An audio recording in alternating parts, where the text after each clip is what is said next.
کیا کائنات واقعی ہمیشہ پھیلتی رہے گی؟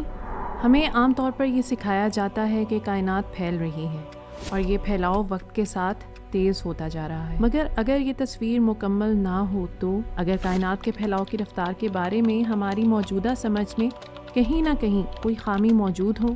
حالیہ خلائی تحقیق نے سائنسدانوں کو اس بات پر دوبارہ سوچنے پر مجبور کر دیا ہے، اور یہی سوال آج کی خلائی سائنس کی ایک بڑی الجھن بن چکا ہے۔ حالیہ مہینوں میں خلا کے بارے میں سب سے زیادہ زیر بحث موضوع ہبل ٹینشن ہے۔ یہ ایک سائنسی مسئلہ ہے جس میں دو مختلف طریقوں سے ناپی گئی کائنات کے پھیلاؤ کی رفتار یعنی ہبل کانسٹنٹ ایک دوسرے سے میل نہیں کھاتی۔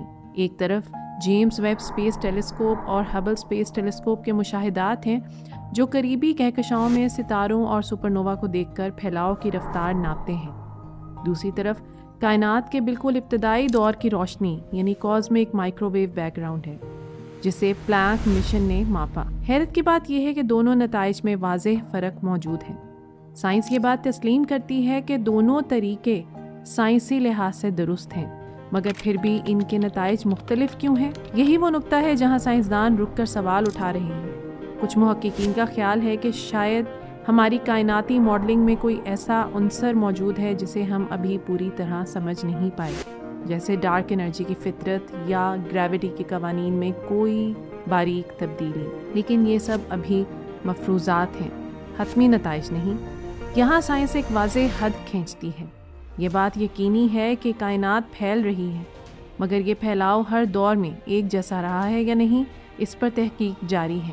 سائنسدان خود کہتے ہیں کہ ہبل ٹینشن کوئی چھوٹی عددی غلطی نہیں بلکہ ایک ایسا اشارہ ہے جو ہمیں نئی فزکس کی طرف لے جا سکتا ہے، یا پھر ہمیں اپنے موجودہ انداز پیمائش پر نظر ثانی کرنا پڑ سکتی ہے۔ یہ موضوع صرف خلا تک محدود نہیں، ہماری روزمرہ زندگی میں اس کا اثر اس طرح پڑتا ہے کہ یہی تحقیق مستقبل کی ٹیکنالوجی، سیٹلائٹ سسٹمز اور حتیٰ کہ وقت اور فاصلے کی انتہائی درست پیمائش کی بنیاد بنتی ہے۔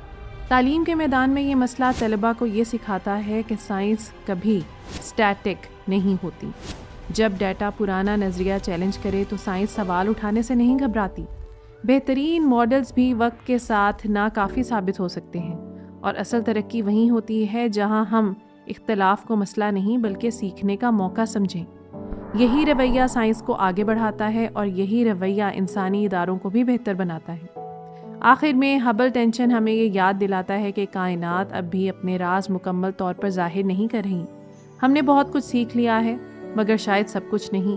سائنس فوری جوابات دینے کے بجائے بہتر سوال پیدا کرتی ہے، اور انہی سوالوں کے ذریعے ہم آہستہ آہستہ کائنات کے قریب پہنچتے ہیں، نہ کہ کسی آخری یقین تک۔ تو یہ تھی آج کی ویڈیو۔